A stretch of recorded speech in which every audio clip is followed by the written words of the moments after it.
Welcome to the Windy City East podcast. I am your host, JP, and the Cubs and the White Sox wrap up the best of three series with it going 2-3 in favor of the Chicago Cubs.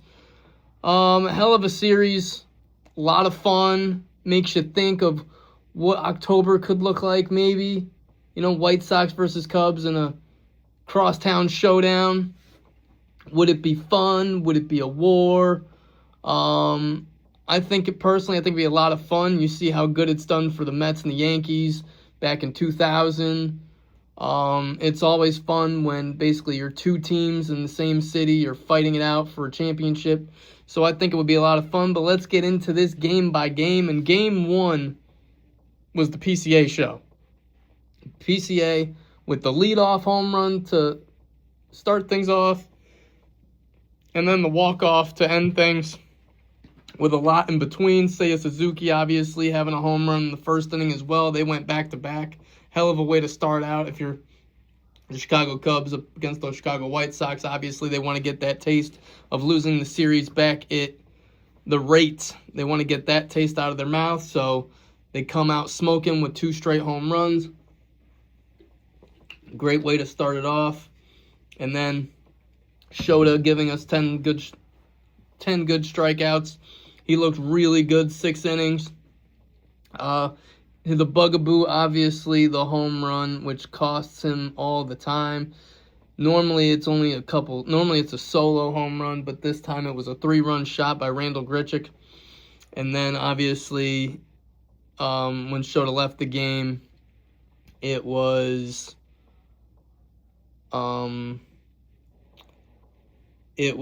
the home run by Benintendi to make it 5-4 off of Zephyr John. And Zephyr John has not exactly looked great as a Chicago Cub. He's kind of had some issues with command. He's had some issues with giving up the long ball. So we hope he can, figure this out going into what could be a very fun October. And then obviously in the ninth inning, Nico singled to score the tying run, and then obviously in the 10th, PCA walks it off, which makes you wonder why did Venables pitch to Pete Crow Armstrong in the first place when he could have walked him and then faced Seiya Suzuki. But, they asked him about it, and Venable basically said, hey, listen, you're facing Seiya Suzuki. I'd rather take my chances with PCA, and I don't understand that at all. PCA has been hitting clutch home runs for the Chicago Cubs. He is the electricity for the Chicago Cubs team. He is the big play magnet for this Cubs team, whether it's with his glove, whether it's with his bat.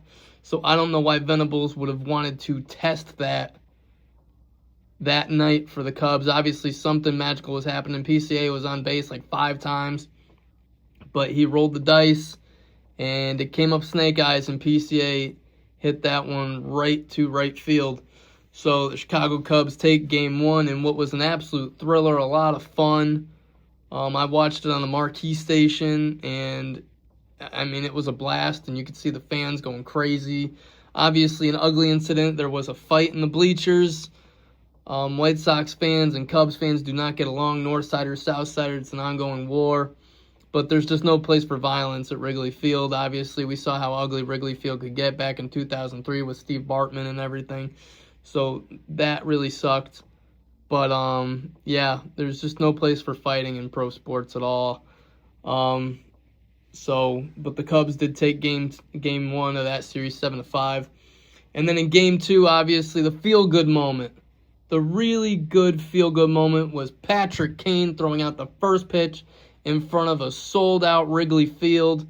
The fans were going crazy. Gives us a taste of what's to come in October. Obviously, not a lot of great things are going to come with this Blackhawks team, but one of the things that's going to be a lot of fun is watching Patrick Kane back at the United Center, back at a place that he, really, besides Michael Jordan, really brought back the energy and brought back excitement. So looking forward to Patrick Kane back with the Blackhawks sweater. Looking forward to him playing with Connor Bedard. Looking forward to him playing with this young group of players. Obviously reuniting with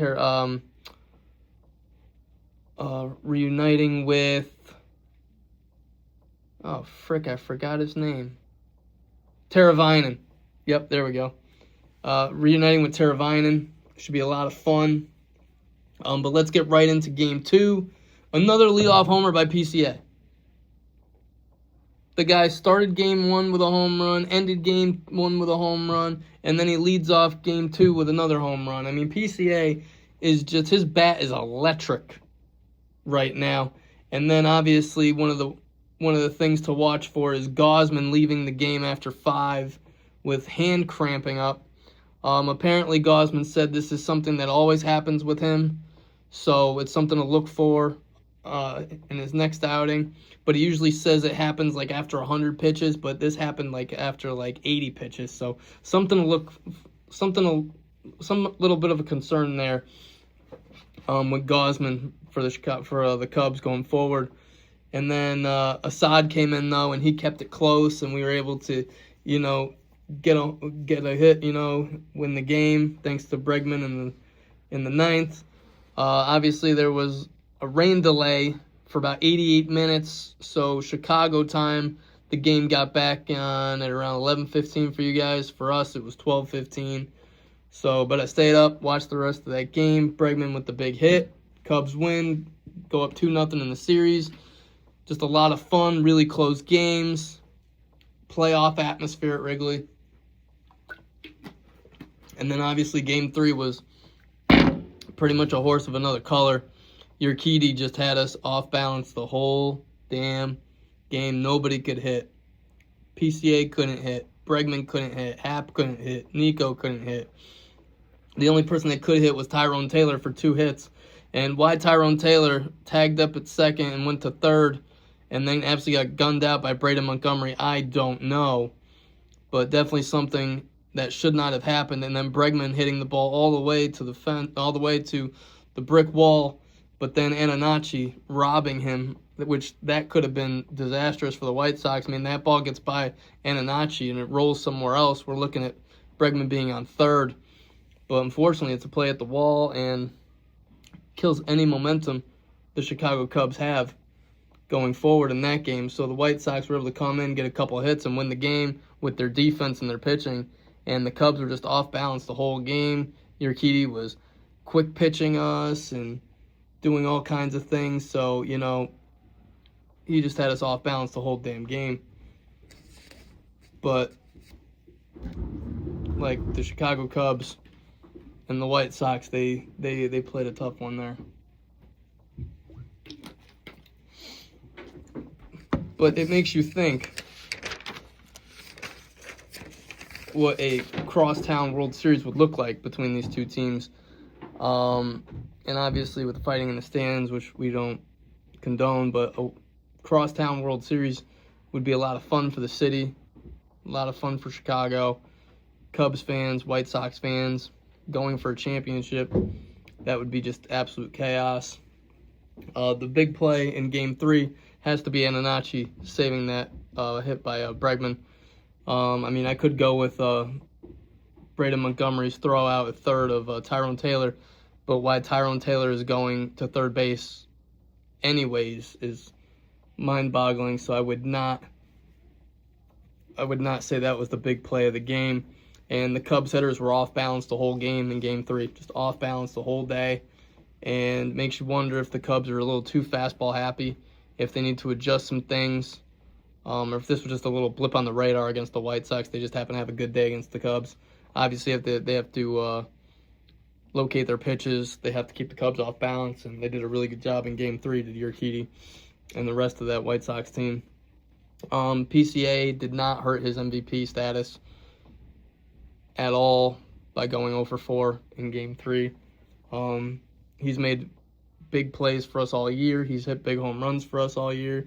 He's right there with Shohei Ohtani. Shohei cannot pitch, so PCA has the edge there. He can play defense. He's got a great glove in center field. He hits big home runs. He's got, I think, 31 of 32 so far. So PCA did not do any damage to his MVP status whatsoever. But now this Cubs team gets ready to, they took the series. They've been doing a great job of taking series. So now they just couldn't get the sweep. And this White Sox team is too good to sweep. They're a very good team. They're very well managed. They're very well fundamental with their defense, and this White Sox team is not something to be trifled with come October in the AL. So we weren't getting a sweep on this team. Now we get into the Chicago Bears, who are having joint practices right now with the Cincinnati Bengals. And a couple things that we need to look at for the Chicago Bears team is, number one, Kyler Gordon. Kyler Gordon's status is frustrating to Ben Johnson. It's frustrating to Dennis Allen. They want this guy on the field. They want him practicing. They want him part of this defense. When Kyler Gordon is on the field, he makes big plays. He's Spidey. And right now, he is having trouble staying on the field or getting on the field, for that matter. And it's frustrating, especially since Ryan Poles just paid this dude. He paid this guy a lot of money to play football. And right now, we don't know his status. Is this a soft tissue thing that he's having problems with? Is it a groin? Like, is this just a mental thing of, like, he just can't play when he's not 100%, which would be a whole other issue for the Chicago Bears. So it's something he just needs to fight through. I don't know, but he needs to figure it out because we're getting close to crunch time here. And when Kyler Gordon's on the field, obviously, you look at that Rams game, he was a huge difference maker. And kept us in that game, him and Brisker both, and Kevin Byard. And losing Kevin Byard as well, that's another ding to our secondary. And, we have to figure out who's going to make the production in his absence because, he's on another team now. And I like Kevin Byard a lot, and he made a lot of plays for us last year. And we don't have that production in the secondary, so very interesting to see what this secondary is going to look like. And then you get to the signing of Marcus Davenport for this defensive line, and it makes you wonder, why did we not make a phone call to Von Miller? Like, we get Marcus Davenport, a guy who's been, different tryouts, different teams, trying to get back on the football field after his stint with the New Orleans Saints. And obviously that's why Marcus Davenport is a Chicago Bear, because, one, we need to figure out what we're doing to this defensive line. And Dennis Allen obviously knows Marcus Davenport from New Orleans, so he knows the guy, he knows what type of player he is, he knows how he can pick up this system pretty quickly. But it's all about production. And Marcus Davenport, when he's here, he's got to produce. And the way Dennis Allen talked about him sounds like he is going to produce for us. But he's got to stay healthy and he's got to stay on the field, or else this is not going to work. And Ozzie Trapillo has been activated to this offensive line. And I don't know if he's going to play against the Bengals on Saturday, but our offensive line is going to be the strength of this team with Ozzie coming back, with them coming back. Our offensive line is definitely not a question mark when you have guys like Joe Tooney, Darnell Wright, obviously Jonah Jackson, and then Braxton Jones feels pretty comfortable in where he's at. And then you have an Ozzie Trapillo returning after a horrific injury he suffered against the Green Bay Packers. And let's not forget how important it was that Ozzie limped off the field. He did not stay on the field for that 10-second delay or penalty. He was able to get off the field, unlike the other guy for the Packers who had to take that delayed game. So that was huge for us. But obviously this preseason game with the offensive line, you're looking at what Kieran Amagaji is going to look like. You're looking at what Jedrick Wills is going to look like. You're looking at what, those other offensive line pieces are going to look like with this depth. And we will find out how they look against the Cincinnati Bengals, who are much improved defensively this season. And then obviously, we're just getting ready for this road game against the Cincinnati Bengals and seeing what we're going to be able to do. Obviously, we have joint practices going. Caleb so far has looked pretty good. This offense has been humming pretty good against this Bengals team.